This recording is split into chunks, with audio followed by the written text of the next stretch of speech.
सियासतदानों की हट दरमियाँ पाकिस्तान रुल गया, ये बूट इनको कहीं का नहीं छोड़ेगा। पाकिस्तानी अवाम के ऊपर कहर, सहाफ़ियों ने खाना खाना छोड़ दिया, अडयाला जेल ख़तरे की ज़द में आ गया। आज की इस गोरखधंधा में इन खबरों पर तबसरा करेंगे। अस्सलाम वालेकुम, आप देख रहे हैं गोरखधंधा। अबरार कुरैशी आपसे मुखातिब हूँ। हम क्यों सोचते हैं कि इन पाकिस्तानी सियासतदानों की जो हटदर्मी है, इसने पाकिस्तान को जो है तबाह कर दिया। पाकिस्तान रुल गया, अवाम खस्ता हाल हो चुके, मैशत लड़खड़ा चुकी, आइन और कानून की जो बालादस्ती किसी हद तक थी वो भी ख़त्म हो गई। इनकी अना और ज़िद जीत गई, इनके ज़ाती मफादात जो हैं वो कामयाब हो गए। अवाम का मफाद किसी ने ना देखा। भारत बहुत बड़ा मुल्क हमसे, वहाँ की जो अदालतें हैं वो इंसाफ हमसे बेहतर करते हैं। वहाँ की जो फ़ौज है माज़रत के साथ वो सियासत में मुदाखलत नहीं करती। मैं उनकी तारीफ़ नहीं कर रहा, मैं अपनों को भी बदनाम नहीं कर रहा, मैं सिर्फ सच बयान कर रहा हूँ। वहाँ के जो इस वक्त के वज़ीर आज़म है नरेंद्र मोदी साहब, वो भी तो कहा गया था ना आरएसएस के मेंबर हैं, वो दहशतगर्द थे और हैं। वहाँ के लोकल सियासतदानों ने और उनके मुखालिफ सियासतदानों ने भी तो उनके ऊपर तनकीद की। उन्होंने मुल्क के अंदर फिर भी तामीर और तरक्की के काम किए। वो एक बार नहीं दूसरी बार जीते, अब हो सकता है तीसरी बार भी जीत जाएं। राजीव गांधी हूँ या किसी और की मिसाल ले लें, क्या उन्होंने नरेंद्र मोदी को हरवाने के लिए या हराने के लिए या उनको ज़ेर करने के लिए कोई ज़ाती बुग़्ज़ व अनाद लेके सामने आए? क्या उन्होंने इंडियन फ़ौज के बूट पॉलिश किए? क्या उन्होंने भारतीय फ़ौज को कहा कि आओ हमारा साथ दो? क्या उन्होंने भारत के आर्मी चीफ और किसी इंटेलिजेंस के सरबराह को बीच में मुलव्वस किया कि इन लोगों को गिरफ्तार कर लो, इसके ऊपर 200 मुकदमात बनाओ? नहीं किया ना। तो अगर उन्होंने ऐसे नहीं किया तो वो हमसे बेहतर ठहरे। यही वजह है कि उनके मुल्क के अंदर जो है वो सियासी इस्तेकाम है, फिर माशी इस्तेकाम भी है। उनकी एक टाटा आईटी कंपनी का जो बजट है उसके मुकाबले में हमारे पूरे पाकिस्तान का जीडीपी भी मिलवाएं तो वो मेरे ख्याल से उसके सिमिलर है, कम ही होगा, ज़्यादा नहीं हो सकता। तो फिर आप इमेजिन कीजिए कि किस मुंह से हम जमहूरियत का राग अलामते हैं। बल्कि बांग्लादेश जो हमारा हुआ करता था, आज मशरकी पाकिस्तान बांग्लादेश जो बन गया, वहाँ की जो वाजदा हसीना हैं या हसीना वाजदा हैं, क्या उन्होंने ऐसे किया? क्या कोई मुल्क, किसी मुल्क के अंदर जहाँ जमहूरियत हो, जहाँ सियासी जमातें इलेक्शन लड़ें, हुकूमत बनाएं, क्या वो पाकिस्तानी फ़ौज को खुद दावत देती हैं कि वो आए और उनके साथ मिलें और हम एक को जेल में डालें और दूसरे को ले आएं? आखिर ये कब तक होता रहेगा? फिर जहाँ सियासतदान उनकी बैत कर लेते हैं, वहीं पे फ़ौज पाकिस्तान की खुद सियासत में मुदाखलत करती है। मैं बरतानिया की मिसाल देता हूँ। मैं यहाँ पे बैठा हूँ, मैं पाकिस्तान से बैठ के भी ये बात कर सकता था, मुझे कभी परदेश में ना आना पड़ता, मैं वहाँ से बैठ के ये बातें कर रहा होता। मेरा मुल्क जो है वो माशी तौर के ऊपर मजबूत होता, मैं अपने देश में अपनी मट्टी के अंदर रहता। अब ये भी नहीं पता कि मर जाएंगे तो कहाँ दफन किया जाएगा। तो उसकी वजह क्या है? ये सियासतदान, ये फ़ौज, इन लोगों की हटदर्मी। इस मुल्क के अंदर सिविलाइज सोसाइटी है, इसको मीठी जन्नत कहते हैं। यहाँ सहूलियात हैं, आइन है, कानून है, यहाँ पे तमाम लोगों को खुलफा राशिदीन के दौर की तरह इक्वल राइट्स मिलते हैं। तो ये हमारे मुल्कों में क्यों नहीं है? क्योंकि हम अनाप परस्त हैं, क्योंकि हम लोगों को काम नहीं करना देते, हम अपने हिस्से का भी काम नहीं करते और दूसरों के हिस्से का जो काम होता है वो जाके करने की कोशिश करते हैं और दोनों ही तरफ बगाड़ पैदा कर देते हैं।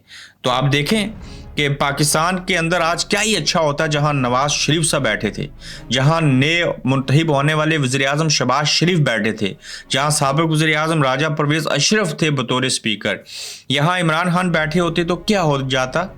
और यहाँ पे आप देखें कि आज नवाज शरीफ, जरदारी, बिलावल, मौलाना फजल रहमान वगैरह असम्बली में मौजूद हैं, वहाँ इमरान खान भी इस पार्लियामेंट का हिस्सा होते। काश हमारे सियासतदान में थोड़ी अक्ल और सियासी बसीरत होती तो वो अपने सियासी झगड़ों में तीसरी ताकत का सहारा कभी ना लेते। एक को आपने जेल में रखा, बाकी को वज़ीर आज़म बनाना था, वो बन नहीं सके, उनके साथ डील की और फिर बातें जो हैं वो आगे बढ़ती जा रही हैं। और आज जो कुछ हुआ उसकी वजह से हम कहते हैं कि ये जो बूट है ना, जिसको आप पॉलिश करते हो, चाटते हो, ये बूट आपको नून लीग वालों कहीं का नहीं छोड़ेगा और इवन पीपल्स पार्टी वालों को। क्यों? आज ठीक है हंगामा आराई जो हुई, मुझे बहुत बुरा लगा जो कुछ पीटीआई ने किया, लेकिन क्यों? ये डसे हुए लोग हैं, जमशेद दस्ती और सारे लोग, किसके? आप लोगों की मदद से जो एस्टैब्लिशमेंट ने उनको कुचला। इन लोगों को दुख और अफसोस है। इमरान के मास्क लेके आए, नारे लगाए, बदमज़गी थी, ये मछली मंडी बनी हुई थी पार्लियामेंट, सब कसूरवार हैं उसमें। लेकिन हुआ क्या? ख्वाजा आसिफ हार की असेंबली में आए और इन्हें इतनी शर्म नहीं आती कि घड़ी उतार कर लहराई तो सामने से जमशेद दस्ती ने बूट उतार कर लहरा दिया कि आप अगर हमें घड़ी चोर वाला कहते हो या इमरान खान को, तो आप देखो आप ये बूट पॉलिश करने वाले हो। तो मौके पे जवाब मिल गया। भाईजान, आप जीत के आए हैं असेंबली में और उसके बावजूद असेंबली में बैठे हैं और आपके मुंह लटके हुए थे। क्यों? सेल्फ कॉन्फिडेंस है। लेकिन इस बार पता है क्यों नहीं है? क्योंकि आप हार के आयो, जो जीता था उसका हक मार के आयो, और आप इस बात के हकदार नहीं थे कि आप वहाँ पे बैठें। बता रहे हैं कि अडयाला जेल जो है वो ख़तरे की जद में है और वहाँ पे कुछ ऐसा मामला हुआ, इससे कबल भी एक बंदे से अपनी ही बंदूक से पुलिस एहलकार से गोली चल गई थी। अब रावलपिंडी की अडयाला जेल में कैदियों पर कातराना हमला हुआ और इसमें हमले के नतीजे में एक कैदी जाँ बाक हुआ और 2 शदीद जख्मी हो गए। पहले भी ये बातें होती थी, अडयाला जेल से कभी खबर बाहर नहीं आई कि हमला हुआ, कैदी एक मार किया, 2 जख्मी हुए। अब क्यों आती हैं? और भाई ये अडयाला जेल भी मशहूर होगी, इमरान खान वहाँ पे होता है। ये हमला ना भी हुआ हो या हमला करवा भी दिया गया हो तो ये लोगों को डराने धमकाने के लिए, वो चीज़ें करने के लिए इस तरह की के वाक़यात या तो करवाए जाते हैं या हो जाते हैं। अगर हो जाए तो उनको बाहर बयान किया जाता है कि देखिए जी बड़ा ख़तरा है अडयाला जेल में, कुछ भी हो सकता है। देखें 2 ग्रुप लड़े, तसादम हुआ, एक बंदा मर गया, 2 जख्मी हो गए, तो ये बहुत बड़ी खबर है, इसको पब्लिक तक जाना चाहिए, हमें इसके ऊपर बकवास करना चाहिए, हमें लोगों को बताना चाहिए। तो अडयाला जेल जो है जी इस वजह से ख़तरे में है। नून लीग कहीं की नहीं रही। हुआ क्या?